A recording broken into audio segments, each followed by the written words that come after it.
Hey guys, Bluebridge here. Chelsea actually win a game of football and keep a clean sheet. That protest seemed to have worked. So welcome to Chelsea 4, Southampton 0. Let's get into it.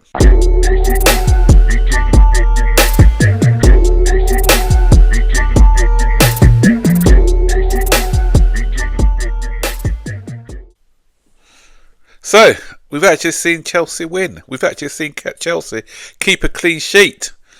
The evening started with a protest. There's a few hundred or a couple of thousand maybe protesting against the ownership, and their voices have been heard.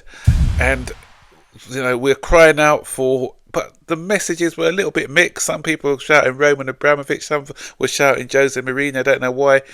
My message is a clear one, as I said before: bringing us more experience, bring us more balance, and then we'll be challenging. But today was a good response from the players, but let's be honest, Southampton made it easy for us. So, we can see why Southampton are bottom of the table with only two wins all season. But the report was right, wasn't he? Shouldn't be Chelsea be talking about scoring 4 or 5 goals rather than Maresca saying it was a tricky game. But we've lost to Ipswich. We've lost to other teams. So, we have got no divine right. You have to go out there first of all and compete to get the victory.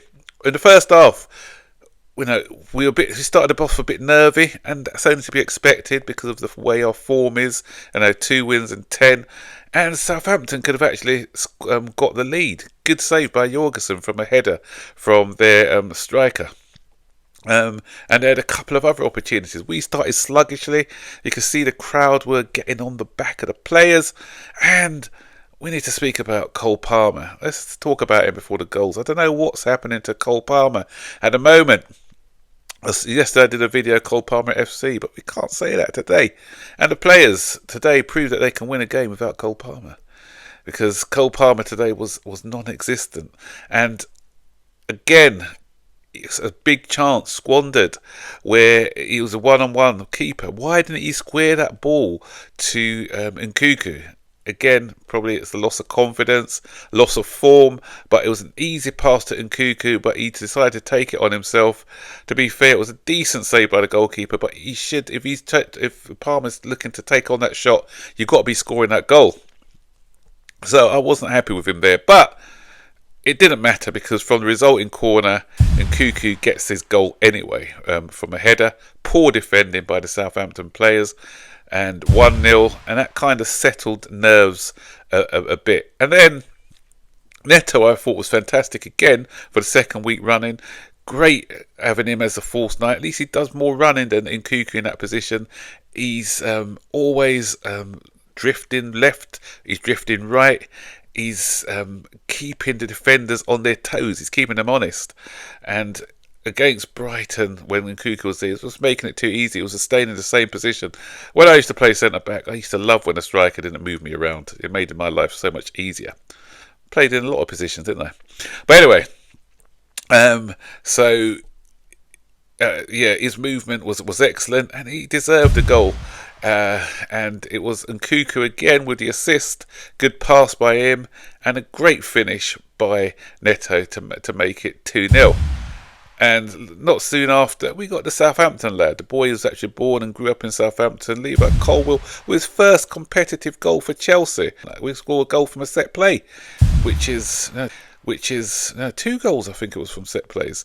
So we go in at half-time 3-0, but it wasn't really a 3-0 goal. I don't think we'd play that well, to be honest. But as I said, Southampton are so poor that but as I said, we got to play who's in front of us, and we went into that half 3-0. But the disappointing thing for me in the second half, it masked it because we were 3-0 up. Again, it was slow, it was ponderous, and Southampton were there for the taking if we had shown a bit more ambition, but we were content in just playing the second half like it was a testimonial. And what we got to be careful of, because it's tight at the top, and to get into that 4th or 5th position, which may get us into the Champions League, goal difference may be a factor. And today, the way that Southampton were playing and their confidence was fragile, we could have made a marker. I think we could have. There was another 3 or 4 goals in it for us in that second half. So in the end, we only ended up getting the 1 goal, and that came from a good move again. It was a good play by Tyreek George. He came on. He had an impressive cameo when he came on. Good to see him get an assist. Cut the ball back. Who was it? Cole Palmer, I think, who left it, which was rightly so for Cucurella, who was again putting in a man of the match performance. What a transformation he's made from when he first started at Chelsea. Good finish by him. 4-0, game over. We could have had a couple of other goals. Cole Palmer, the free kick, which was well saved by the goalkeeper. Tyreek George had a chance, but he's, just as soon as he came on, but rush of blood, and he just far near post rather than going for the far post. And we had the attacking player, Shemaya, is that his name, who came on and he had that header straight away, but it went straight at the goalkeeper. But all in all, we got the job done. Hopefully that should... The confidence of the players will be better now, because as I said, Southampton are not great, but to score 4 as well, to win comfortably and keep a clean sheet, which how many times have we said that this season? I think that's only our 4th or 5th clean sheet we've kept all season in the league. And one of the reasons for that today goes to Tosin. Tosin was, I think, unsung hero today. Very solid at the back, and Southampton got that tricky, strong, powerful striker, which I thought Tosin dealt with him really well today. His use of the ball was good, and it was a very decent performance from him as well. But we need to keep this up, guys, because today fortune was on our side. Well done, Crystal Palace. It was hitting a bit of form. The team we failed to beat on Saturday, Palace destroyed them 4-1. I think they beat them 4-1, or was it 4-5-1 at the back end of last season as well. So they're proven to be a bit of a bogey team for Aston Villa. Bournemouth lost to Brighton. But Brighton and Bournemouth are now only 3 points behind us. So it's really tight at the top. And we're in 4th position for now. A point behind Nottingham Forest, who play Arsenal tomorrow, and then I think Liverpool play Newcastle. So Newcastle, hopefully Liverpool win that one, and Newcastle will stay behind us. Can't remember who Man City are playing. I think they'll probably overtake us again tomorrow. But it's really tight at the top. That's why I want a few more goals for goal difference. Still not convinced that we are going to finish in the top 5. After we got Leicester coming up next in about 10 days' time. But again, Fofana, that's the news as well. Fofana's back. He didn't play. We didn't need him today, but it's good to have him back on the bench. We'll need him for the games coming ahead. But what I liked today, as I called my rally cry yesterday, was for the other players to step up, because Cole Palmer, when Cole Palmer doesn't do it, we seem to be lost. But Cole Palmer today again wasn't at his best. He should have scored a hat-trick. A more confident Cole Palmer would have got a hat-trick today, but the others stepped up. The Netos stepped up, the Nkuku stepped up, and so we and 2 defenders obviously, so we're scoring goals from different positions. My only hope now is for Cole Palmer to find a bit of form now until the end of the season. We've got some tricky games coming up if we want to maintain this top 4 or 5 run. We need Cole Palmer at the top of his form. I think that's the only way we're going to have any chance of getting into the top 5, 4 or 5 this season.